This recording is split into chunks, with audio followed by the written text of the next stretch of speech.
Welcome back to our channel. నేను మీ మాధురి. జీవితం అనేది ఎప్పుడూ కూడా ఒక నది లాంటిదనమాట. అంటే నది ప్రవాహం లాంటిదనమాట. నదిలో నీరు ఎలాగ ప్రవహిస్తూ ఉంటుందో ఆగిపోకుండా, ఆ విధంగా జీవితం అనేది ముందుకు సాగిపోతూనే ఉండాలి. ఎందుకు అంటే నదిలో నీరు చూడండి, ఎక్కడైనా పారకుండా ఆగిపోయిందనుకోండి, ఒకరోజు బాగానే ఉంటుంది, 2 రోజులు బాగానే ఉంటుంది. రోజులు గడుస్తున్న కొద్దీ ఒక స్మెల్, ఒక అది మనం భరించలేనట్టుగా ఒక రకమైన స్మెల్ వస్తూ ఉంటుంది. పోను పోను అదొక మురికి కాలువలాగా తయారైపోయిద్ది. కానీ అది మనం వాడుకోవడానికి, తాగడానికి కానీ, లేదంటే దేనికైనా ఉపయోగకరంగా మాత్రము అది నీరు ఉండదనమాట.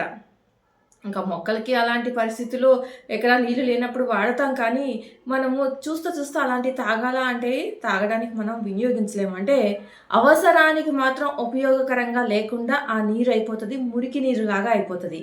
అలాగే జీవితం కూడా గతాన్ని తలుచుకొనో, లేదంటే భవిష్యత్తును చూసుకొని ఏమైపోతా అన్న భయంతోనో మనము ఎక్కడికి కదలకుండా అక్కడనే గతంలో ఉండిపోవడమా, లేదంటే భయంతో భవిష్యత్తును చూడకుండా ఉండిపోవడమా, ఈ 2 సిచ్యువేషన్స్‌లో మనం ఎక్కడికి కదలకుండా ఉండిపోయినప్పుడు ఈ మురికి కాలవ నీరు నిలవ ఉండిపోతే ఏ విధంగా తయారైపోతుందో, నది ప్రవాహంలో నీరు ఉండిపోతే అలాగే మన జీవితం కూడా ఒక మురికి కూపంలోగా అయిపోతుందనమాట. అంటే మనము జీవితంలో గతాన్ని తలుచుకునే వాళ్ళేమో గతంలో ఉన్నటువంటి బాధనో, లేదంటే సంతోషమో ఏదైనా కానివ్వండి అక్కడనే ఆగిపోతే, ఇక వాళ్ళ సబ్‌కాన్షియస్ మైండ్ అక్కడనే ఆగిపోతే, అక్కడి నుంచి ముందుకు రాలేకపోతే అది కూడా కష్టమే.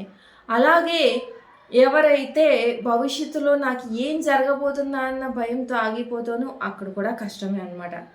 కాబట్టి జీవితం అనేది ఒక మంచి రంగుల ప్రపంచం అనమాట.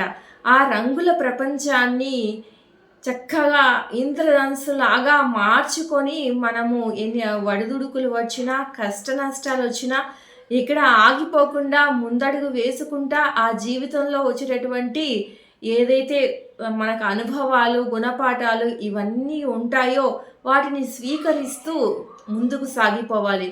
కొత్త పరిచయాలు ఏవైతే ఉంటాయో వాటిని కూడా మనం స్వీకరించి, పాత పరిచయాలు ఏవైతే ఉంటాయో మన లైఫ్‌లో నుంచి వెళ్ళిపోయినాయి వాటిని మంచి అయితే ఒక మెమరీస్ లాగా ఉంచుకోవడమో, చెడు అయితే వాటిని చక్కగా డిలీట్ చేయడమో చేసుకొని మన జీవితాన్ని కొత్త పరిచయాలతో మళ్ళీ ముందుకు సాగిపోవాలన్నమాట. ఎందుకు అంటే ఈ రంగుల ప్రపంచంలో మనము ఏ రంగు చూపిస్తే ఆ రంగులోకి మన జీవితాన్ని అన్వయించుకునేది మనమే అన్నమాట.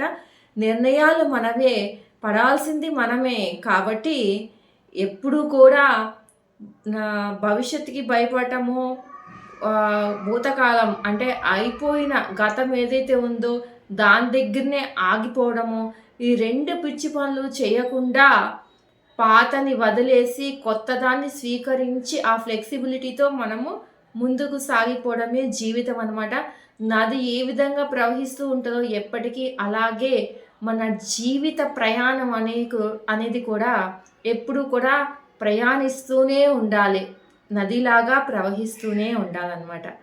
ఆగిపోయిందా అక్కడనే నీ నెగెటివ్ సెన్స్ అంటే నీ పడిపోవడం అనేది మొదలైంది అనేది గుర్తుపెట్టుకొని, అదే పడిపోయిన మళ్ళీ లేచి వెళ్ళావనుకోండి, చక్కగా అందరికీ ఇన్స్పిరేషన్ లాగా నువ్వే అవుతావు అనమాట.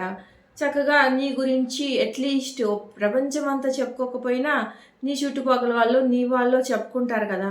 ఆ విధంగా జీవితాన్ని కొనసాగించడానికి ట్రై చేయండి. ఇదండి ఈరోజు వీడియో. వీడియో కనుక నచ్చితే లైక్ చేయడం మర్చిపోవద్దు. మరిన్ని ఇలాంటి వీడియోస్ కోసం వెంటనే ఛానల్ సబ్స్క్రైబ్ చేసుకుని పక్కనే ఉన్న బెల్ ఐకాన్ కూడా ప్రెస్ చేయండి. అప్పుడే నేను పెట్టే డైలీ నోటిఫికేషన్స్ మీ దాకా వచ్చేస్తాయి ఫ్రెండ్స్. దయచేసి లైక్ చేసి షేర్ చేయండి.